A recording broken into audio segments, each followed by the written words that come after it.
Excellency President Cyril Ramaphosa, Chairman of the African Union, Your Excellency President Philippe Nyusi, Chairman of the Southern African Development Community, SADC, Your Majesties, Excellencies, SADC Heads of State and Government, Dr. Stegomena Lawrence Tax, Executive Secretary of SADC, our SADC citizens, ladies and gentlemen, comrades and friends.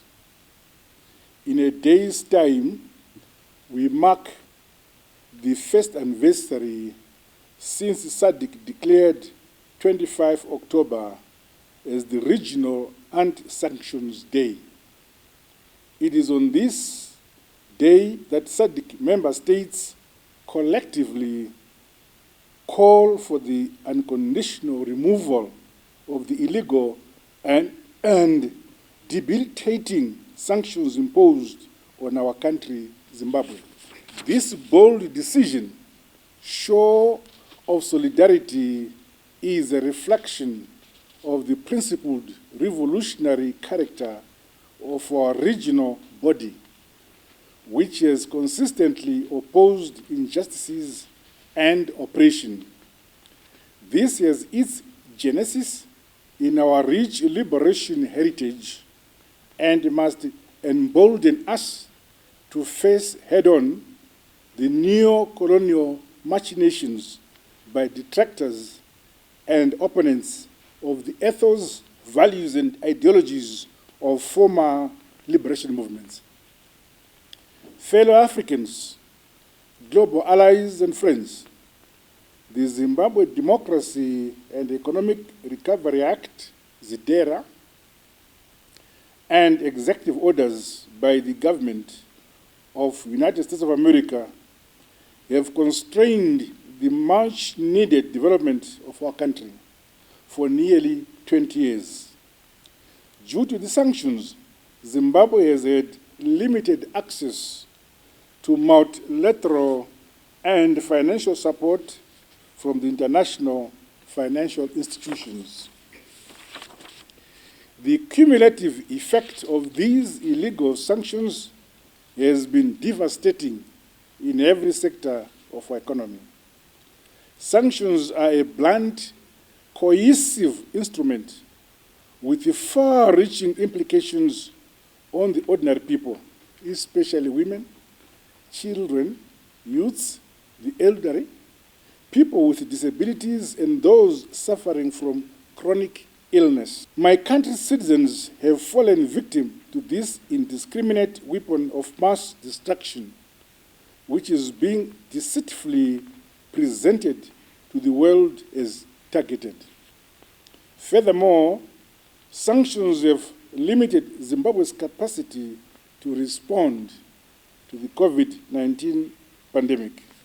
However, we are grateful to those nations and organizations who have stood by us and supported us in fighting the pandemic. Sanctions are without doubt a form of aggression against my country and a tool of regime change. Coupled with the vicious cyber attack and the hostile propaganda calculated to divide Zimbabwe, sanctions undermine our peace, unity, and national cohesion. The cyber attacks on my country are built on gross falsehoods and the non-existent narratives of a nation in crisis. I would like to once again reiterate that there is no crisis in Zimbabwe. We are a peaceful nation on the path of implementing robust reforms across all socio-economic and political spheres to entrench constitutionalism. Our focus is on improving the quality of life of our people and leapfrogging our national development. Excellencies and fellow SADC citizens. On behalf of the people and government of the Republic of Zimbabwe, and indeed on my own behalf, I want to yet again express our profound gratitude to the SADC heads of state and government for taking this historic decision in Tanzania, itself the cradle of all liberation movements of Southern Africa. We are also appreciative of the many more voices calling for the unconditional removal of these illegal sanctions. This posture by SADC is indeed in line with our mantra, an injury to one is an injury to all.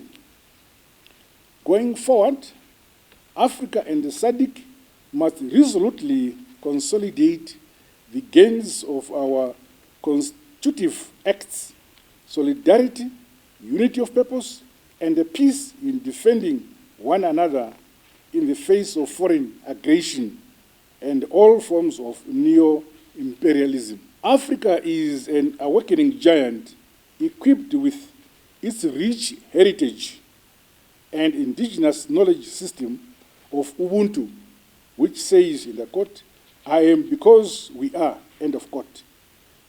Let us be our brother's keeper and protector. Additionally, let us leverage on the abundant and diverse natural resources within Africa to grow our economies and improve the quality of life of our people. In line with the SADC industrialization strategy and in the context of the African Continental Trade Agreement, mutual cooperation and trade must be promoted. Inter-regional and continental synergies, science, technology, innovations, and inventions must be encouraged towards a more prosperous, modern, industrialized, and empowered Africa. To this end, we remain committed to play our part within the Committee of Nations towards the success of multilateralism and a peaceful world with a shared future.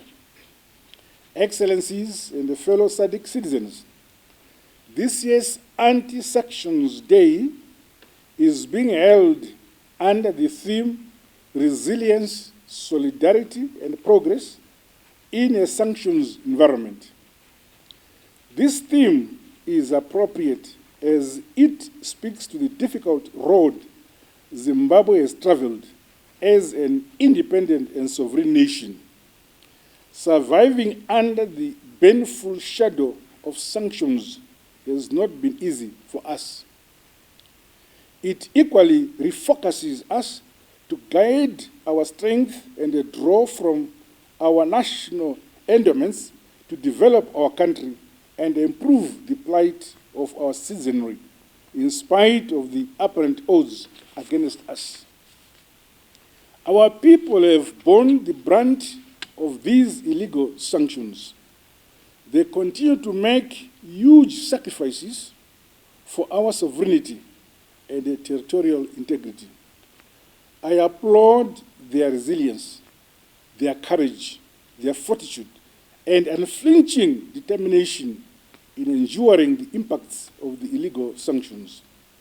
As a nation, let us never doubt the certainty of our victory over these illegal, inhuman embargoes.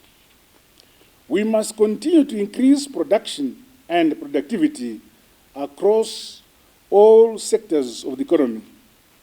SADC deserves a Zimbabwe which can play its effective and strategic role towards the achievement of regional integration and collective prosperity. As my country pursues the United Nations Agenda 2030 and our national vision, we continue to endure the renewed socio-political onslaught by neo-colonial forces.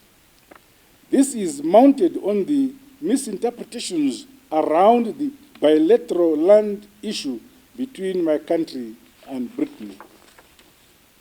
In this regard, Zimbabwe has achieved closure to the land question through various internal constitutional processes. The land is now united with its people, and the people united with their land. Sanctions have no basis and they must be unconditionally removed. This will give impetus to my country's achievement of the Sustainable Development Goals and help us realize development which leaves no one behind. This is even more important given the overriding essence of the decade of action. Fellow Zimbabweans and friends, as a result of my government's engagement and re-engagement policy, we are emboldened by the cooperation and solidarity from genuine and well-meaning members of the international community.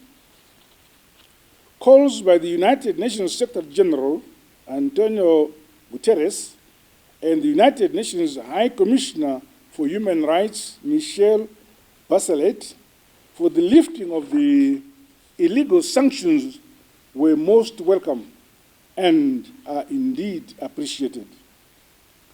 I further acknowledge and commend the EU for taking some positive steps towards normalizing relations with my country. We urge the United States of America, the United Kingdom, to reciprocate the hand of peace and friendship Zimbabwe has extended. Our hand of friendship remains stretched out to all. In light of the above, Zimbabwe is open for business and dialogue and stands ready to welcome investments into our mining, agriculture, tourism, manufacturing, and infrastructure development sectors, among others. Dear citizens of SADC, Africa and the world, in concluding, let me once again pay special tribute to all those who have stood by us through our trying times. In particular, I wish to thank all the SADC member states for championing this noble call for justice.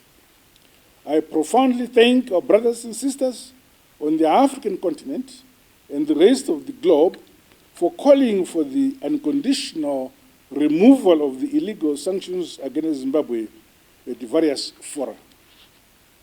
The People's Republic of China and the Russian Federation, among other nations, have been our dependable pillars for many years. These nations not only assisted us in our fight for independence, but equally assisted us to defend our sovereignty against the sustained onslaught by our detractors. We are sincerely grateful and thank them for their unwavering friendship and solidarity.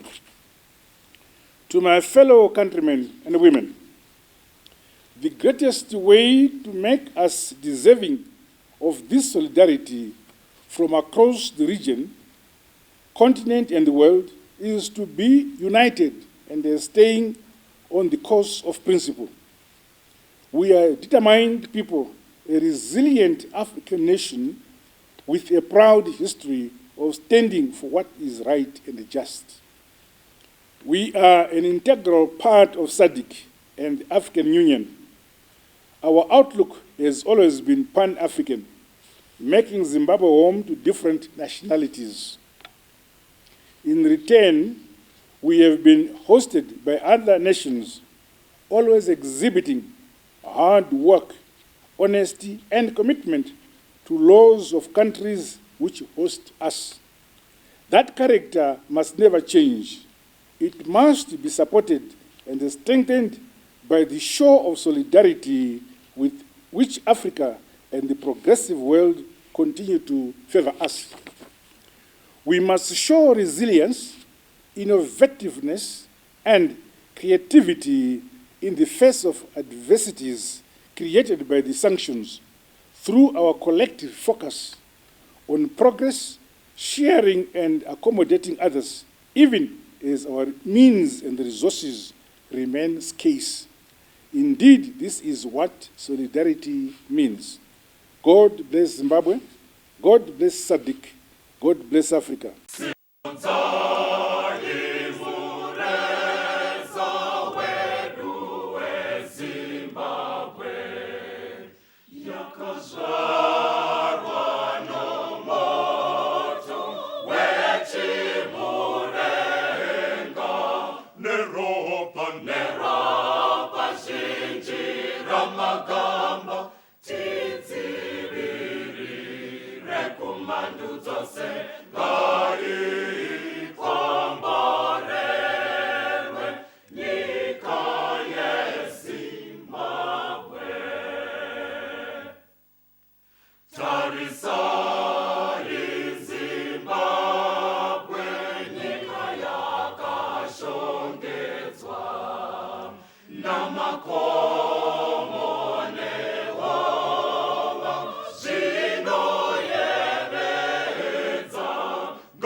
In August 2015, the SADC heads of state and government declared October 25th the Anti-Sanctions Day.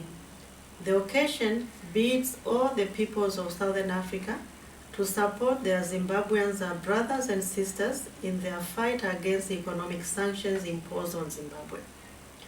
The sanctions have caused sufferings among Zimbabweans and continue to have far-reaching effects on Zimbabwe and the entire SADC region. The Zimbabwe Democracy and Economic Recovery Act, as was passed by the United States Congress in 2001, and its subsequent amendments, is particularly harmful to the economy of Zimbabwe and welfare of Zimbabweans. The act punishes Americans who support multilateral funding to Zimbabwe and discourages doing business with Zimbabwe's strategic economic entities. This has left our sister republic without external support for capital projects.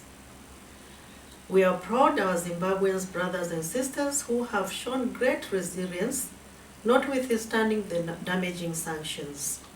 It is commendable that Zimbabwe is now among the top 5 doing business reformers in Africa and top 20 improvers on ease of doing business scores in the world. This is in accordance with the World Bank's Doing Business report of 2020. The region has also noted the government's efforts to compensate former commercial farmers in Zimbabwe. Zimbabwe continues to implement economic reforms aiming to turn around the economy, and reforms under the Transitional Stabilization Program are gradually stabilizing the economy. The Public Order and Security Act, as well as the Access to Information and Protection of Privacy Act have been repealed as part of the ongoing legal reforms. Zimbabwe would have achieved more if not constrained by the imposed sanctions. In line with the SADC 25th October and Sanctions Day, sanctions must be lifted and must be lifted now. There is no justification for their continuation at all. I call upon everyone, individuals, nationals, private sector entities, as well as regional and international organizations to continue working with and supporting Zimbabwe. I encourage all the peoples of Southern Africa and beyond to stand against these embargoes. Zimbabweans deserve better, so does every other African. We thank the African Union and the Organization of Africa, Caribbean and Pacific States, among others, for having supported the SADC call on lifting sanctions imposed on Zimbabwe. Together we will and we must win. Together we will definitely prosper. You and I have a role to play. Sanctions are real and must be lifted, and must be lifted now. Thank you very much for joining SADC and supporting SADC in this very important call of lifting sanctions imposed on Zimbabwe.